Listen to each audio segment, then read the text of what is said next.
everyone, and welcome back to Joey's Retro Newscast, where I'll be going over the top news of the last week in retro handhelds, retro gaming, and just gaming in general.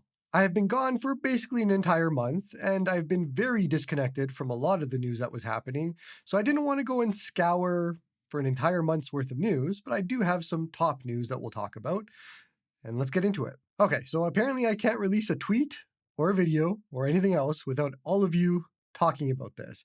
So we're going to have to talk about it. And it's the Nintendo thing with what's been happening in this niche and Nintendo and all of that.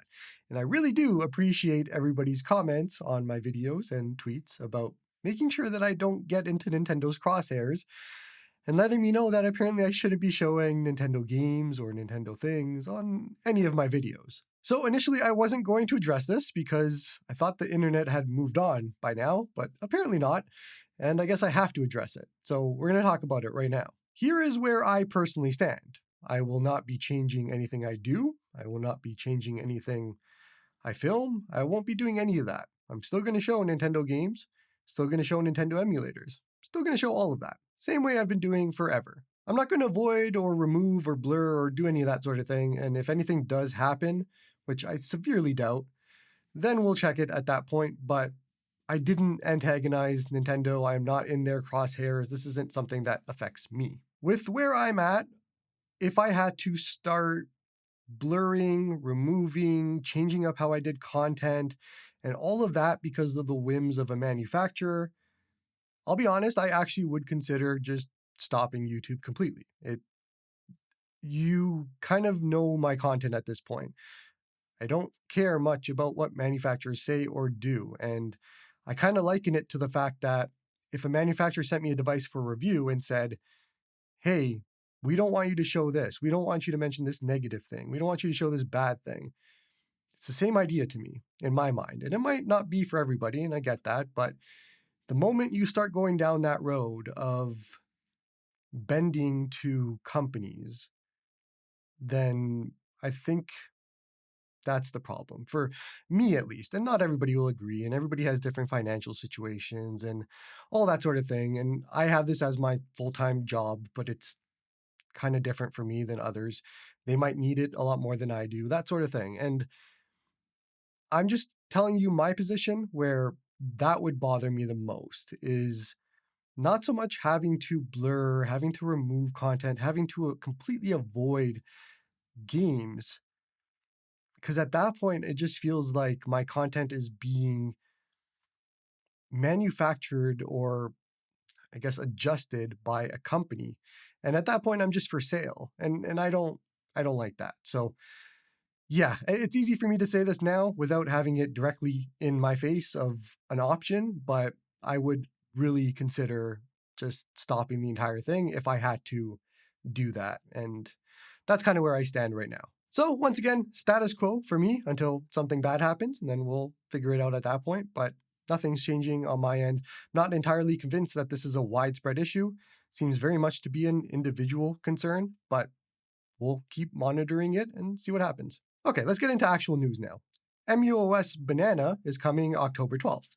muOS being the custom firmware that's available for a few different Anbernic devices, and I don't know if it's coming. I know TrimUI Smart Pro has a build and other things have a build, but it's mostly the Anbernic devices like the SP and all the other ones. Now, this update is important because it brings support for the RG400XX, H, and V devices, so those will be officially supported now. And it also fixes the cardinal snapping issue with the sticks on all of the devices that have those sticks. And then there is a whole bunch more changes. And you can check out the entire list on their website. I'll have a link in the description. I can't even read through it all. There is just too much. So personally, I would suggest if you're going to update, probably do it from scratch this time. And because they added support for dual SD cards and you can move all of the stuff that changes per update onto the second SD card, or at least the stuff that doesn't change, then I would suggest doing that. So use two SD cards, put muOS on the first one, the actual operating system, and then in the software, you can change it so everything else goes on the second SD card. That would be my suggestion, and it's what I'm going to be doing. Honestly, I'm a supporter and lover of muOS, so it's awesome to see this, and I'm glad for them. I've been there watching them since the beginning. I've never used muOS at the beginning, but seeing where they have gone from where they were to now, and all of the begging that Adizel used to do in the Discord to get people to use muOS, and it's now one of the biggest custom firmwares, is just, it's awesome to see. So this is great work. Sudachi version 1.0.11 is out, and I'm assuming they haven't released another update because they've been going daily at this point, but it's out for Windows, Android, and Linux. So there is some updates still coming for Switch emulation. The reason I want to highlight this is because of what recently happened with Ryujinx, and just so you know, there is still an option out there and it is still getting updates, and I'm sure they are still in crosshairs, although their recent update says that they did remove some iffy bits that had to do with Nintendo code. I don't know what that means. They didn't really elaborate on that, but either way, I'm hoping that this one stays because it's kind of one of the last options at this point. In today's news of people that have way too much time on their hands and probably should buy a retro handheld and start playing some retro games because what they're doing with their time isn't good. The Internet Archive has been hacked and apparently affects 31 million users. And from what I understand, it seems to be that they got a lot of emails. They also did get into the actual website and changed up a pop-up and things like that. And I'm not sure what the extent of it is, but the major news is 31 million users affected, email addresses, mostly from what I could tell, not so much passwords or anything, that sort of thing. You can check if you've been affected by going to the Have I Been Pawned website and putting your email and seeing if you're on any lists like that. For the most part, that'll tell you what part of data breaches you've been in and all of that sort of thing. It's probably good to just change your passwords if you are on those lists and have a password manager like Bitwarden. That's what I use and all that sort of thing. But for the most part, it seems like this one was email only. As of me recording this video, which is Thursday morning, the site is still down, unfortunately. So I'm hoping by the time this goes live that it is back up and running because the Internet Archive is one of the best websites on the internet. It is probably the best thing that we have available to us. And for you to just go and attack it is, you're just stupid. Honestly, just go outside or play a game. Like, seriously. I can't remember if I even reported on this coming out, but the EmuDeck machine project is now being canceled, or it has been canceled. For those that don't know, this was meant to be a mini PC that was being sold with EmuDeck preloaded, and I think a bunch of other stuff. And it was just the general idea is he wanted to do hardware that combined with his software and sell the entire package altogether. But apparently only 6 people purchased it, and so it is being refunded to them and canceled completely. And I remember when this came out, I looked at it, and for one, it looked expensive at first glance. I didn't do a deep dive into it. But second, I just didn't need a mini PC, I guess, that had EmuDeck on it because you just put EmuDeck on anything. The LIX, you could put on your computer, you could put on whatever you have existing. So it seems like it would be a very niche product for somebody to want a mini PC and have EmuDeck pre-installed all together in one. But yeah, so either way, it's unfortunate for him. It's always not great when you want to try and branch out and do new things when you're running a project like this. But it looks like everybody's going to get their money back and all that sort of thing. So hopefully he can bounce back and we'll get some new stuff for EmuDeck. Okay, so I received some news from GoGameGeek regarding the Powkiddy RGB20 Pro, which went up for pre-order a few weeks ago and is supposed to be shipping this week. Apparently, the device has a small, what they say is a glass defect, but I think it is plastic on the front. Either way, glass or plastic, it's what the entire front is made of. And it says that they can't fix it. So it is something that is happening in production. It's not going to be fixed. It is going out like this, and it doesn't seem like it is a batch one thing. It seems like it's a forever thing. Now, the glass or plastic is apparently cracking, and it seems hard to notice, apparently, but either way, it is cracking. You can see the cracks in 4 or 5 different spots, and that is something that you're going to have to live with if you want this device. So the reason GoGameGeek sent this to me, I'm assuming, is probably because they know how I am with devices. And they were just like, hey, do you even want to still review this? And number 2, do you think people would care about this enough? And so my answer or question to you is, do you care? Is this something that would affect you purchasing this device? I think you all know what my answer is, obviously. And I mean, I wasn't really super interested in this device to begin with, so it's kind of a wash for me. But Are you interested in this device, and are these issues enough to make you cancel your pre-order, number one, or not even be ordering it at all? Hey look, the Miyoo Mini Flip is alive and well, and we have pictures of it again. And this time it is apparently all of the colors that we're going to get, and they are all ugly colors.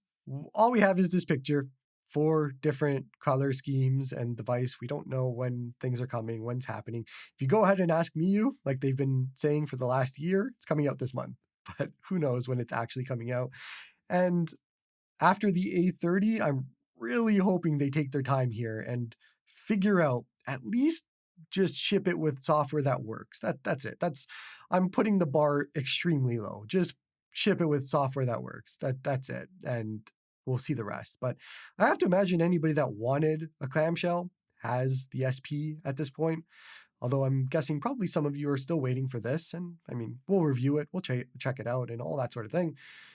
But I don't think this is the last clamshell that's coming. Retroid Pocket Minis are shipping, and they sent out or released a calendar of what colors are shipping and when.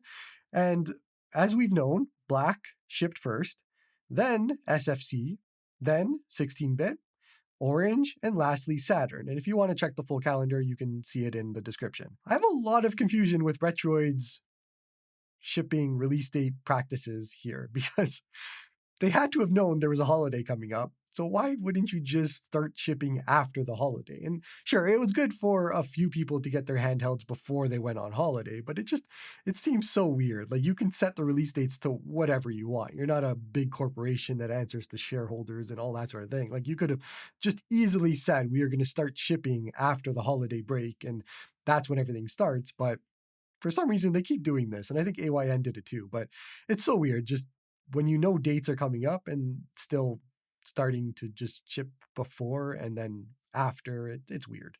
But either way, it seems like everybody should have shipping notices by October 19th is what they said, I believe. Honestly, I'm just excited for you all to get it in your hands because the Retroid Pocket Mini is a fantastic and beautiful device. And the Retroid Pocket 5 is coming up really quickly, and I'm very excited to see what that looks like because if you remember, I wasn't super excited. After seeing the Mini, I'm very much excited to see the 5. So we'll see when that comes in. I'm guessing probably in a week or two if I had to guess, but I don't know. They haven't said anything yet, but I know it'll come soon. If my videos have been helping you, consider supporting me on Patreon or just give this video a like and a sub. You can also come join me on the Discord and we can talk all about these retro handhelds all day, every day. Absolutely nobody saw this coming, but Red Dead Redemption 1 is coming to PC and apparently on October 29th. Price is going to be $50 US, which sounds high to be honest, without knowing exactly what is new or different in this, but still sounds high either way. Honestly, we'll just see when it releases, what happens, what's broken, what works, and all that sort of thing. But I'm just can it work and work well on my Ally X? That's all I want, which is probably a low bar, but nowadays you don't know. This comes from Matt Davis, who let me know that Feral Interactive is porting Codemaster's Grid Legends to iOS and Android, and it is going to be $15 US, or it apparently is $15 US. It's already up for pre-order, and it comes out in December, from what I understand. Now, according to Matt, which I'm not familiar enough with all of this, but he told me that they already did a port of Grid Autosport for mobile, and that was a few years ago, and it was a PS3 game, of course.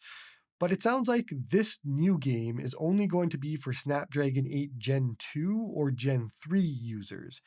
So it's limited to certain CPUs for if you can play this, which means that this is probably going to be a beefy game. I have no idea what you need on iOS because I don't have Apple products, so you can go search that wherever you search things, Google, yeah.